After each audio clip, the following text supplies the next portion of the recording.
నన్ను ఉద్యోగంలో తీసాడు. ఎందుకు తీసాడు? నిద్రపోతున్నానని. నిద్రపోతుంటేనే ఉద్యోగం తీసేస్తారా? ఆ టైంలో నేను car నడుపుతున్నానులే.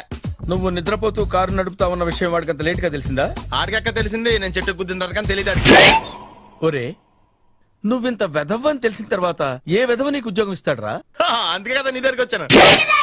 Arya, sir, I love you అని రాయమ్మా. ஸ்பெல்லிங் ஏன் சார்? உங்களுக்கு தமிழ் இங்கிலீஷ் மட்டும் தான் தெரியும். எனக்கு தெலுங்கு మలయాళం హిందీ పాల మொழி தெரியும். சொல்லட்டுమా? మీలాంటి చెత్త నా కొడుకుని పట్టుకొని బొక్కలో వేసి ముఖాముతి ನುಡದೆ ಚಚ್ಚಾಕಿ ಎಳ್ಕೊಂಡ್ ಬಂದು ಬಾಗ್ತಾ ಹೋಗಿ ಠೋಕ್ ದೇನಾ चाहिए एनकाउंटर के नाम पे. ஞான் பரஞ்சது మనసిలాయో.